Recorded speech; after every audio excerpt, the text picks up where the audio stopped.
Hello and welcome to Blah Blah Land, the podcast that celebrates people living their best life, whether it be out and about in a face mask or sitting at home being locked down, because basically that's what life has been like in 2020.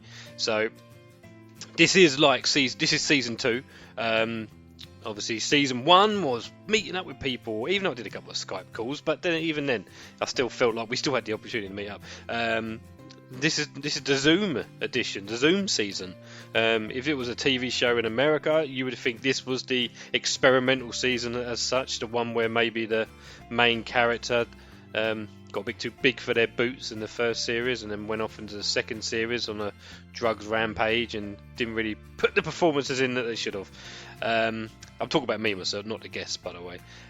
So today's episode of Blah Blah Land, I managed to do a Zoom chat with a friend of mine, somebody that I've known, lives in the same city, the city of Chelmsford, Essex. Same city as me, so someone I've known for a few years. So I wouldn't say like, oh yeah, we're best buds and we've hung around all the time. No, he's someone that I've kind of got to know through other people, through a local theatre group, Chelmsford Theatre Workshop. So it's like a community sort of theatre group where I kind of got involved years and years back. I sort of helped them film some stuff. I never acted. I can't act, surprisingly. I can act like myself, but then who wants to see me on stage acting like me? Well, actually, you know what? Got to be better than some things that are out there right now. Anyway, I spoke with Kelly McGibney. She is, I said her name really quickly then, didn't mean to. Kelly McGibney. She's like a really theatrical person, which I've seen her in plays before. She's really kind. She's from America. She's not English. And so the accent, don't let the accent fool you guys. So you'll be surprised. Oh, she's got an accent. So we sit down, and I've always sort of chatted to her online and, you know, Facebook friends and stuff like that. And I've always appreciated and respected her honesty about things and the way she sort of approaches things. She's always been very nice to me and very happy about. But I've learned stuff from her. It's been a very tough year with pandemic and lockdown, but also with things such as Black Lives Matter and the trans rights and that being taken away in parts of the world, and just everything kind of getting really like opposite to Be Kind movement, which happened when Caroline Flack sadly passed away. Things have happened, like tensions have been rising, and she's somebody that I've been watching on Instagram and sort of reading her posts, and she's made me aware of stuff like white privilege and other cultural differences and how to look at things differently. So I got her on the podcast, and okay, we did a Zoom chat and we don't go into depth about Black Lives Matter and that. I kind of wanted to, but I kind of felt like it wasn't the right flow when we were chatting, because we were talking about we talk about the theatre and the issues with lockdown and how she gets her happiness. I want to focus on the happiness side of things in this season. So, but definitely after this, check out her social medias. I've put them all in the links. So when you look at the notes, I've put it all down there, and just kind of read into it, because I am somebody that always believes that it's never too late to re-educate yourself. It's never too late to be aware of not knowing something, and it's never too late to change. And that's kind of how I felt like the connection I got with her.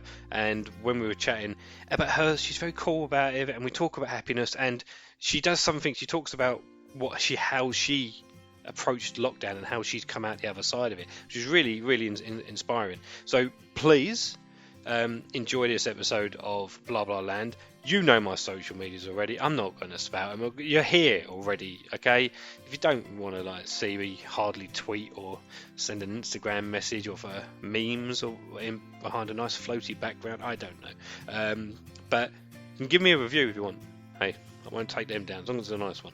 Because we're all about positivity, guys. Not about negativity right here, yeah? There's enough of that in the world. But, yeah, enjoy this episode with Kelly on Blah Blah Land, Season 2, The Zoom Chronicles. Please excuse any technical difficulties because the internet sometimes doesn't work correctly when you're relying on Zoom to do stuff. Thank you, enjoy.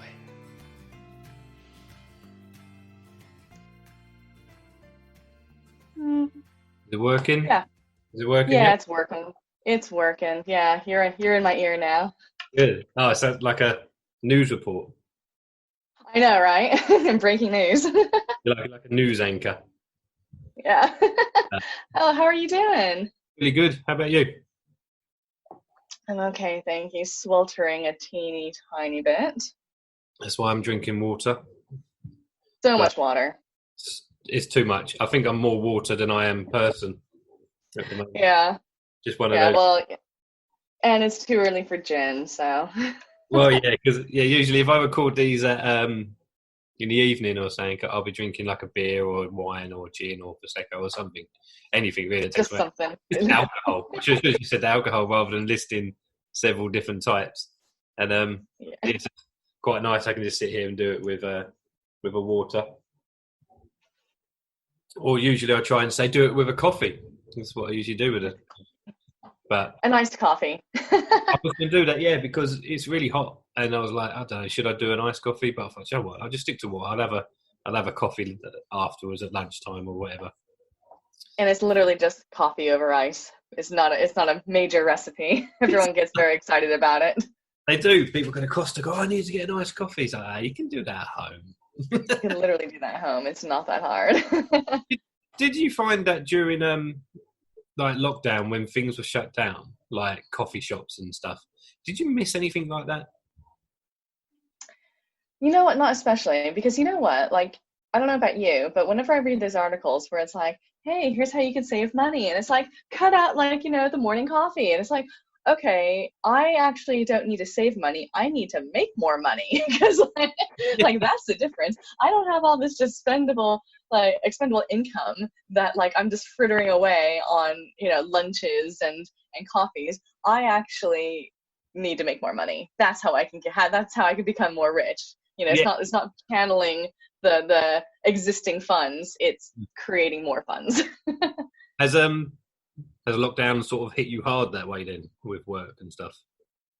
You know what? So it's been really interesting with lockdown. I probably did one of the boldest, bravest things I've done.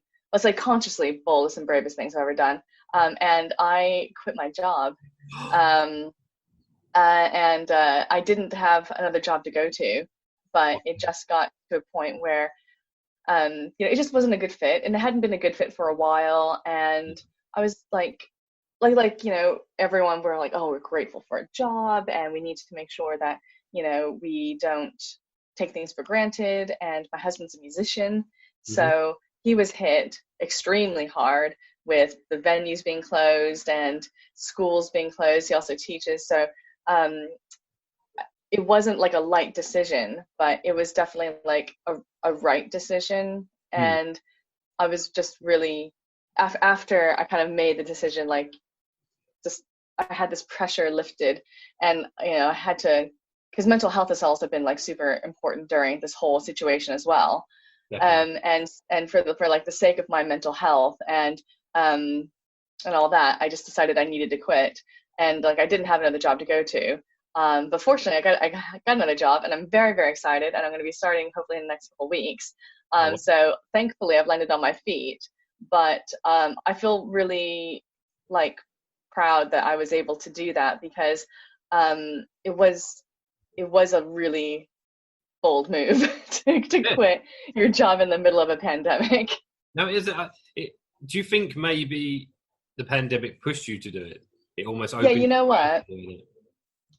I do, because it forced everybody, including myself, to have really kind of honest conversations with themselves about like, what is this making me happy? Is this fulfilling me? And also, I think it really showed everyone's true colors. So friends, family, work, when the going gets tough, like what is important to people and how do they treat you and all that. And so it really, it's been good and bad, because you've seen well, I've seen just like, who my true friends are and the people I really want to connect with and the people I've stayed connected with despite, not having those social situations engineered for us on a day-to-day basis. So it's kind of like, when you leave school and like as an adult, you have to make friends, and maintaining like adult friendships are so much harder because like you're not forced to go to school every day and see people every day. Like you have to make a conscious effort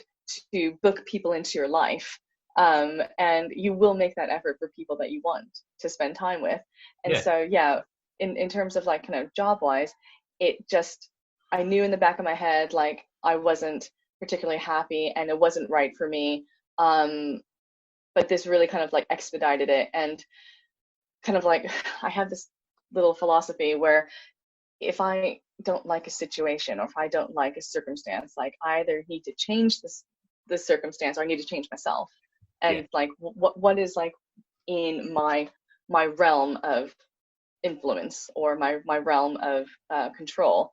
And like in this situation, literally all I can control was myself. Like I couldn't control other people, I couldn't control the system, I couldn't control the culture, I couldn't influence, all of these greater things that I was just banging my head against a wall and I had to change myself. And that's the only thing I could control. And it took a long time to realize that, but once I did, and once I acted on it, it was really like a nice relief, nice stress reliever.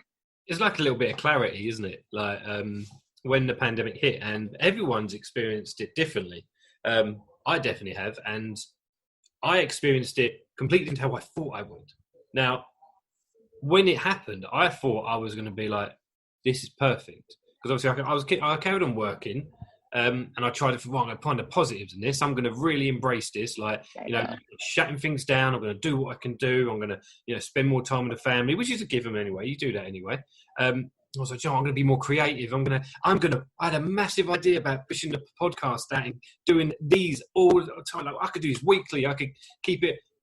And I'll tell you what, my brain turned around and said, nope. Yeah. Not today. You sit down there and you dwell on shit which doesn't really make sense. And it really hit me. And I was like, luckily, obviously, I've got a good family unit that I could kind of sit there and get on with it. And my work didn't change too much. Like I just worked from home a lot more. And so that kind of kept going. But just my creativity just died. So I almost did the opposite to you, where I just didn't. I wanted to go back to normal straight away. I don't like this now. I was like, can we just go back to the structure of people telling me what I can and can't do, and then I'll follow it. And I never thought I was like that. I thought I was a free spirit and I would do what I want. But I felt like maybe I do need that little bit of structure. I feel like over the moment. Yeah. But I think that the major difference is that, like, because you're not the first creative person I've had this conversation with. Like, there are so many people who are like, I was going to be doing my blog every day. I was going to be doing these video calls. I was going to be writing. I was going to be photographing. I was going to do all this stuff. But the thing is that it wasn't a choice for all of us to have this time.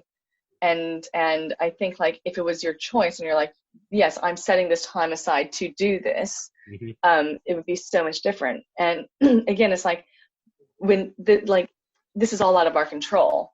And like our brain is just trying to comprehend that. And also it's a global health crisis. So like we automatically go into, I think, really kind of primitive ways of thinking. And that's an absolute killer on creativity, because all you're trying to do, I don't know about you, but for me, like, I'm trying to, like, make sure I don't die. And like my friends and family don't die. And when that is like at the forefront of your mind, it's so hard to be like, lovely and free and to try and be as creative as possible, because you did not choose to have this time. Nobody has chosen to have this time. And then having the added pressure of like, I must be productive during this pandemic, like, that's bonkers. Like, if you think about it, like the pressure we put on ourselves to succeed in, like, just regular circumstances, but these are extraordinary circumstances. Like, people like sleep patterns are being disrupted and people are having nightmares, and it's a crazy time. And I think we all just need to give ourselves a break, because nobody, and if some, and you know what, and if people are being really productive, like that's great. I feel really, really happy for them, and that's really good. They clearly already needed that time, and they were already in a mental space to do that. But 98% of us who were not ready to do that, I think we just need to give ourselves like a little bit of a break, because nobody's gonna like come out of this and like be like and future employers aren't going to be like, oh, so tell me about the summer of 2020. Why didn't you achieve much? Like no one's going to be expected to do that. Why did you not learn a second language? Why did you not make your own lifestyle blog? Why have I not seen YouTube videos? Okay. Why have you not learned to play an instrument? It's like, oh, okay. But exactly. That doesn't help, obviously. I think that probably kicked me a bit now. So I feel like I should be more productive because I pride myself on being creative. But I got over that very, as quickly as I could. I feel that's why this is why this is happening. I was like, boom, let's do it. I feel better now. Yeah. We can do something. And obviously, like you said, I think the key message people forget is pandemics worldwide. It's still going on. So totally, it's okay to feel like shit. It's okay. It's okay. It's normal. And if you aren't, then you're probably masking something that you're going to be talking about in a couple of years. But I think in a weird way, like this is just trying to be positive. Like I will take any silver lining out of any situation that I can, and just trying to be positive about this. If you are going to change careers, or if you are going to be bold, like this is absolutely the time to do it, because like I said, people in 2 years' time aren't going to be looking at your CV and be like, hey, what's this gap in the summer of 2020? It's going to be fairly obvious. So you can't afford to make mistakes, and no one's really going to be on you for it. Like no one's going to be, like this is definitely the time where you can experiment and you can fail, and no one's going to think that you are a failure, because everyone is just trying their best to make do with this situation. And this is like kind of what I said to my in my interview for my other job, for hopefully my next job, that this is in a weird way a really exciting time for venues and businesses and all that, because nobody knows what they're doing, nobody has a playbook, nobody has like the key, everybody is in the exact same position as each other. And so this is the time to just experiment and try and do things. And if it doesn't work, that's fine. No one's going to blame you for it, because nobody knows what the right thing to do is anyway. Move on to the next. And this is, a time where it pays to be innovative and it pays to be creative. And all of like the thinking of, oh, we always used to do it that way, that's out the window, because you literally cannot do things the way you used to do it. So for creative people, like this is a really exciting time, because now is like when we need to think outside the box, and that's where it's really, really going to pay off. And I hope you're right, because I'm now looking forward to seeing what happens next. As long as everyone's safe and everyone's smart and we all help each other, then I'm absolutely, again, same as you, find the silver lining. I give people benefit of doubt and positive that we all can get through it quite efficiently and in the right way, rather than just shutting people down. And let's just go back to normal. It's like, there is no normal. The normal never existed. No. Doesn't exist. No, This is the new working. Yeah, the normal was like an artificial construct to begin with, and so we can reimagine the construct, and we can rebuild and refigure it based on the current needs. And I'm just thinking about like the theater and entertainment industry in particular, because that's like super near and dear to my heart. It's interesting seeing how certain places are doing shows still, and they're adapting. So there's like the Other Palace have done 2 lockdown shows, and they've been really interesting. They did the last 5 years, and they did Songs for a New World.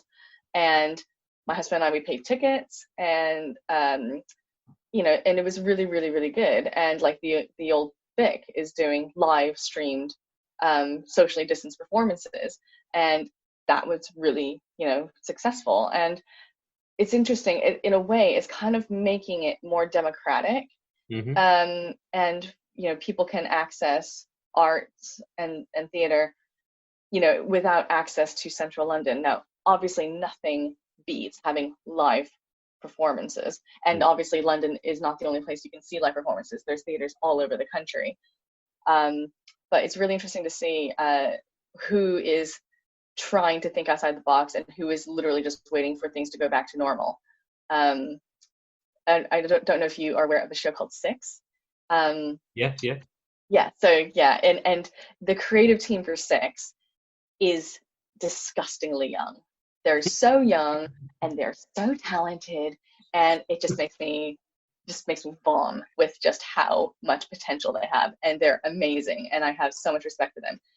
Now, unfortunately, they had to cancel these because the pandemic got bigger, but they were the first show to book out drive-in theaters throughout the country, and they were going to be doing socially distanced live performances, and they were able to keep their crew and their cast and their creative team in employment. And they were like, okay, we don't have the West End, we'll bring it to these people. We have a small cast and we'll just tour it.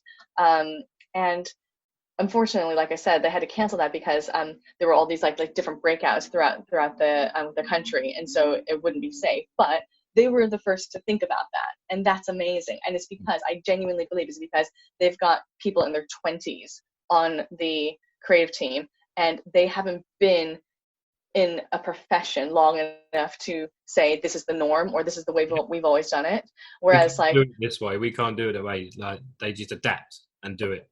They just adapted, absolutely. Whereas like Mamma Mia have just like made their entire cast and crew redundant.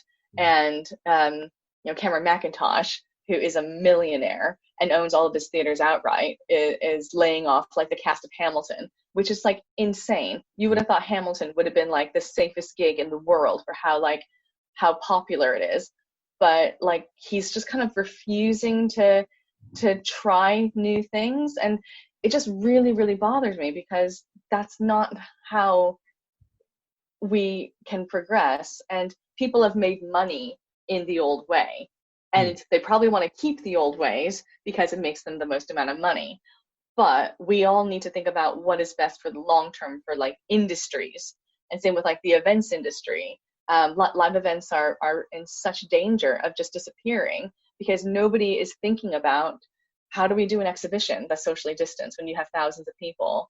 How do we do conferences? How do we do just like really, really basic bread and butter stuff? And like nobody is stepping up and creating guidance and giving, deadlines and such. Whereas I'm getting £10 off to go to a restaurant. Like, why are we underwriting? Why are taxpayers subsidizing certain industries and not others? Because like we were always going to go to like eat eventually. Like that's not like a socially conditioned thing. Not everybody goes to the theater. Not everybody goes to live events.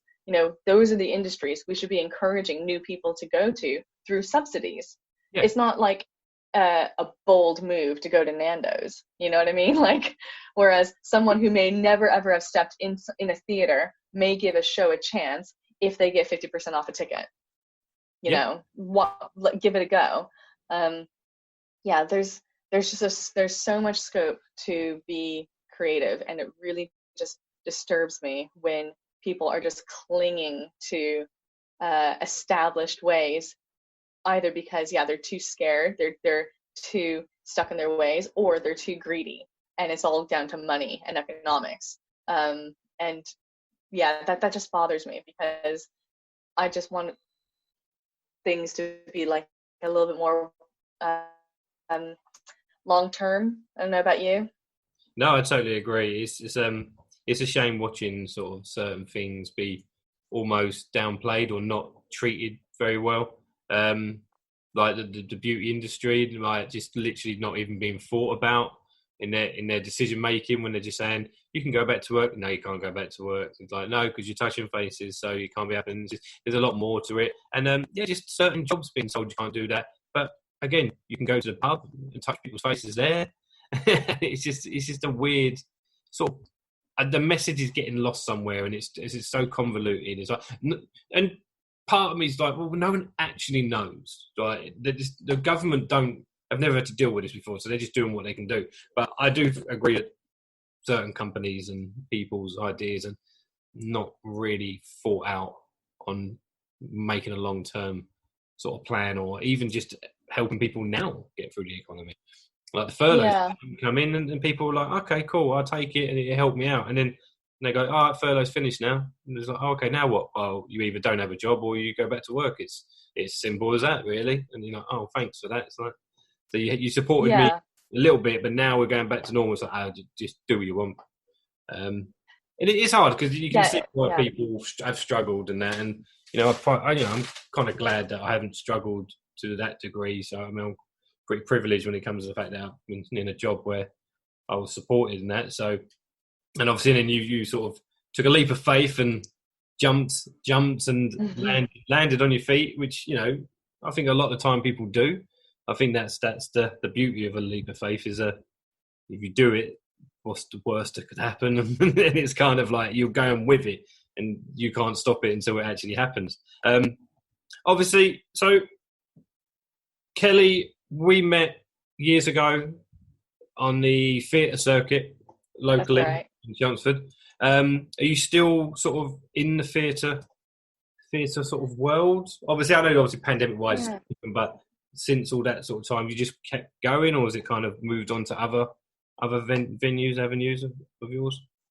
I continued at Chelmsford Theatre Workshop for a long time, for like many years, directing and acting, and stage managing and doing like a lot of stuff behind the scenes. But I don't know about you, but like I don't know how I had the time to do those things when I was younger, because it just like, and at some points I was doing like I was doing 3 shows at one point. In one October, I was doing rehearsing 3 shows, and I don't understand how I had the brain power to remember all those lines, because I can't. It's so much harder for me to remember lines now, and the time commitment. But I really enjoy. I've been doing some writing, and I had a show that I wrote for Mad Apple, which is a lovely company that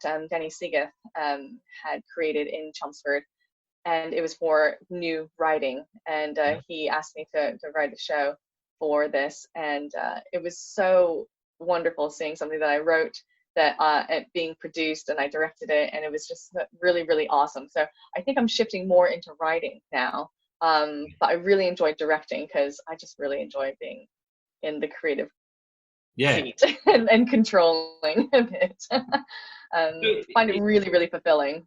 Yeah, no, that's the same way. I made short films and did writing and that, and I kind of lost my mojo with it for a while, and then I kind of returned it, and I always think about doing more and more. And then the little person in my head turned around and said, "No, can't do that. Don't do it. Just stop. Just be normal." Oh no! Yeah, don't listen to them. That's creative. What is it? When you hit a wall. Yeah. But I get through that, and I look back on some of my short films I made in that, and when I sort of saw you guys doing all the theatre stuff, it's a nice world to kind of watch people with, because it was like from the outside when I watched, because I used to sort of come and watch and film stuff for you and kind of help you out a bit here, but when I used to watch it, I was watching it as as an outsider, but it looked quite stressful, some of the stuff you were doing. It is. It's funny how, but it was stressful, but everyone was so happy about it. So it was like stress and happiness. You were kind of like stress and then happiness, because I remember seeing you in Closer when you did the Closer. I think, love that show, love that. Thank you. And watching, getting it all ready in that, but then watching when you're doing on stage and when you finish, how happy it made everybody feel. And it's just one of the things. So like, I always ask in this podcast is, what kind of makes you happy? What is the things you look for in life to make sure you're happy? Obviously, theatre's one of them, but what else is sort of there that kind of keeps you happy, makes you happy? Yeah, and you know what, the pandemic has really stripped that back, you know, and made it really brass tacks and you know, down to the bone of what actually makes you happy. Because I would have said, yeah, theater makes me happy. But now that we don't have physical theaters anymore, it's not the theater. I'm like, I 100% enjoy the experience of going to a venue and it being beautiful and just having that kind of like that visitor experience. But actually, it's human connection that makes me happy. And it's hearing stories and feeling just emotions I didn't even know existed, and having empathy and having just that really raw human connection. That's what makes me happy. And, you know, I don't need a huge theater with fancy lighting, lots of costumes, big old sets. It comes down to, you know, how well do I feel connected to this story, to this person, to this situation. And I've really enjoyed the kind of remote performances. I've been really enjoying, there's been just like some amazing television, like I May Destroy You absolutely destroyed me. It was amazing. And Normal People, and these really, really just close-up stories about these people. And that's, instead of theater, that's what I enjoy. And also just being creative, you know, in a fulfilling way. And that's also changed because we're not allowed to do the things that we used to do before. And so it doesn't spark something in you though, because when someone says you can't do something, you just want to do it more and more. Totally. Yeah, absolutely. So yeah, I you know, creative writing and literally just like writing a little bit each day, like, you know, in the diary and stuff. And I thought like, oh, am I going to be the next Samuel Pepys? Is someone going to be wanting to read my diary during the pandemic? Who knows? What am I writing about? But yeah, friends and family make me happy. And again, not being able to hug people has just been so weird. And, you know, I can't wait to give everyone a hug. And I can't wait to see my family, because my parents were supposed to be coming over in April, and obviously that didn't happen. And because I moved over from the States like 16 years ago, and so pretty much for like the last 13 years or so, we've been talking every Sunday for like hours. So when kind of this whole thing hit and everyone's like, oh, we're doing all these remote, like, you know, sessions with the family, it's like, oh, well, we're years ahead of you on that. But it totally just makes you realize just how you want to just spend time with people. Well, for me at least. And, you know, this whole, you can only have 6 people in your garden. It's like, oh God, I have to really, really think about who I want to invite. Because, you know, and you so happy belated birthday, by the way. Thank you very much. Did you have anybody over for your birthday? No, not really. We just went out and had some food and had I went and met a few people that are friends and had some drinks outside, because that's what you do now. You sit outside and drink. Yeah. And then so it was really nice. It was nice and chilled. 35 years old. 35. Well, I'm 36 now, so. It's a good age. Yeah. We're in the good years. Yeah, in the golden years. Yeah. That's how I'd say. It's really funny though, because like with birthdays and with weddings and now, it's like, you know, if you want to have a wedding, it's 30 people. Yeah. And whereas, you know, you can't have your usual 100, 150 people. And I think that's actually quite nice, because it's stripped down to who you actually really, really want to have at your wedding. And maybe some people are like really excited. They're just like, oh great, I don't have to invite all those people now maybe I'm able to just have the small wedding I wanted. But it really does make you think, like, who would I want to be at these occasions? And I had like a really big party for my 30th, and it was wonderful. I had such a good time. But it was one of those things where you couldn't I couldn't speak to everybody as much as I'd wanted to. Whereas this year, I literally had like 4 other people, plus me and my husband, grand total of 6 in the garden. And it was wonderful. We just had a great, just like conversation all afternoon. And it was just a really, really lovely thing. And so actually maybe being more mindful and specific with our gatherings and our connections to people wouldn't be a bad thing, because I think hopefully on a whole we're having more substantial conversations, you know, and I'm certainly connecting with people on a more daily basis or on a more regular basis than I ever would have without this whole situation. I could go like months without like texting some people, and we've been, kind of texting weekly, which, it's still only texting, but we're still connecting. And I think that's really, I really hope that doesn't go away after all this. I think it's going to stay. I think people are now going to start getting used to just checking in with people a bit more and being a bit more kind of aware. And like you said, you pick and choose who you want to talk to, and you kind of think, well, I will keep in contact. Checking in's fine. Checking in to be a simple little, hey, doing it all good. It hasn't got to be a long conversation. Just, hi, how you doing? Good day? Yeah, not too bad. And then just go from there. Just reminding people that, some people are alone out there, some people are not. Some people just have a shit. They just want to hear someone or just get that contact. It's all good. Oh, cool, brilliant. And go from there. All right, then. So kind of how I kind of then try and sort of end the podcast, like with the main question, which I usually ask, is I ask what makes you happy and all that stuff, and we talk about that. But what do you do to maintain your happiness? Ooh, that's a really good question. I think that's something that I am being much more conscious of now. And I definitely feel like gratitude is something that can really make me feel, it feels silly. Sometimes I feel like a hippy dippy, and I have like this kind of like planner and for the daily pages, because they have like monthly and weekly and set goals and all this stuff. For the daily pages, it starts off with what are 3 things that I'm grateful for.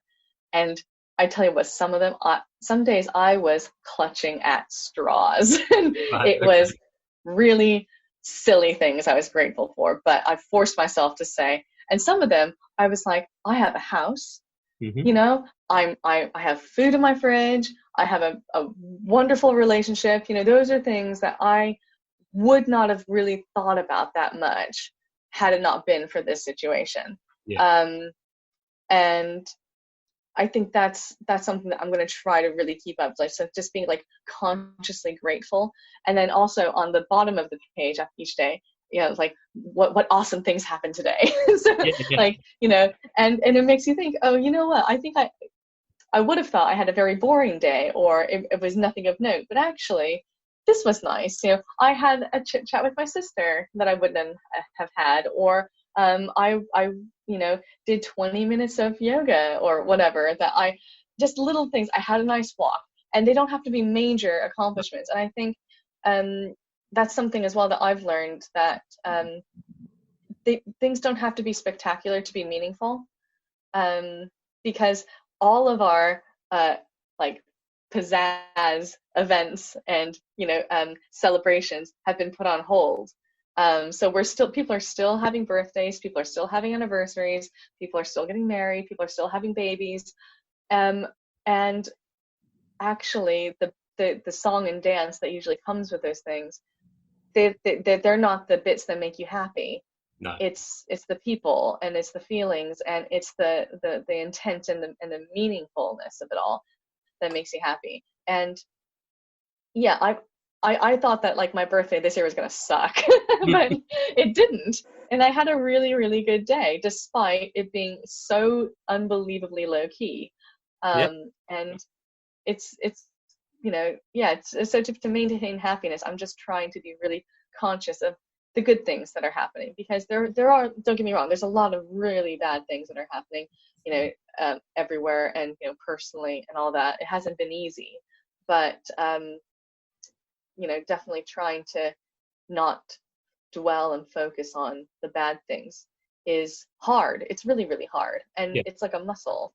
You have to like kind of work at being happy and grateful. Happiness is not an end goal. It's not something which just, oh, I've reached it now. I've reached my happiness. It's a daily thing. You have to kind of sustain it. You keep it. You got to keep feed it. You got to keep it alive. You got to do little things to keep it going, because if you don't, it will just disappear. So that's how I look at it. And I think looking at the little things is very important, because people forget that. We always look for the big extravagant things. People live in the Insta world of what they want everything to look like. You think, no, sometimes literally just getting up in the morning and having a really nice cup of coffee and going, that was the greatest cup of coffee I've ever had. It's like, I don't know what I did. I must have put the right amount of milk in. I must have stirred it correctly, the right temperature. It's just doing something like that, or, you know, and then it's just those little things like, you know, that's what I try to do now. So at the end of the day, I always just kind of have a quick reflect. And granted, there'll be some days I go, there's nothing I'm grateful today. And then I'll have to push myself to be like, well, actually, there is something grateful, like this, that, and the other. It's like the things that you could literally are on the list permanently, like family, kids and stuff like that. But then everything else you just got to kind of look for. And sometimes digging in for them little things is great. Like just having like a podcast chat just sort of will inspire me more, and I'll be like really happy about it. And then it kind of, and that's my little bit of gratitude, is the fact that I can do this, and you want to come on the podcast, and I'm not like badgering you, come get on the podcast. I want to come on and have a chat. And just sort of having these chats. That's what this podcast is about. It's like I said, I try not to make it too, like you know me for years. I'm not trying to make it all quirky and funny and scripted and something. I literally did everything I used to do and threw that away and said, no, let's just have a chat. It could, you know, some people may listen and think like to certain things, well, why do you want to listen to people chat? Because everybody's got their own views on what happiness is. And some people will struggle to find it. And if we can inspire that one person to find little things, then happy days. We can talk to someone that's always happy all the time, then I'd love to know what they're drinking and how they do it. And how they So it's that element of it. And I just feel like we've reached a part of lockdown that I needed to get to talking to some positive people that I see online every day, and some happy people, and just to understand how they're getting through it as well. So I thank you very much for jumping on here and having a chat. Oh, thank you. Thank you so much for having me. I think it's such a wonderful thing, you know, to be able to, as you're wanting to help people through this, and you know, and what some people consider to be mundane may be mind-blowing to other people, and it could be that this vast majority of people will find it mundane, and that's perfectly fine. But it kind of blew my mind when I realized that you know, you have to work constantly at being happy, as you said. And when you force yourself to be grateful for things, or to acknowledge gratitude for certain things, it actually made me at least be very conscious of the good things as and when they come, and being in the moment. So I'm able to now recognize things that I'm grateful for in the moment, as opposed to just reflecting on them at the end of the day. And that just is like this little happy energy boost throughout the day. And so it just like kind of constantly puts you know, tops up your good mood. If you look for the positive and you're trying to be grateful and trying to be happy, then more than likely you will. And that's not to say that people aren't trying hard enough, but it definitely was like a shift in my mindset, and trying to like I said at the beginning, I can't control anything sometimes besides myself. And if I'm the only thing I can control, then that's what I need to work on.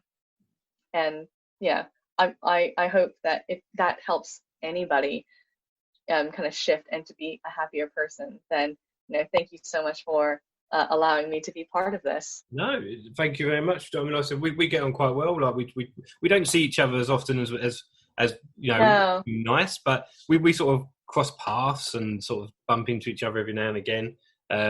But it's nice, obviously, on social media we can kind of keep in contact and see what we were getting up to. And yeah, it's always nice. I like to talk to people that I feel that kind of happiness vibe from, that positivity. And everything, just trying to sort of get the message across. I mean, at the end of the day, Kelly, I could sit there and we could just talk for hours, but I know. it's just one of those things, isn't it? And hopefully, like, maybe we could get, you can come back on another time, and maybe in the next time we do, we can actually do it in person.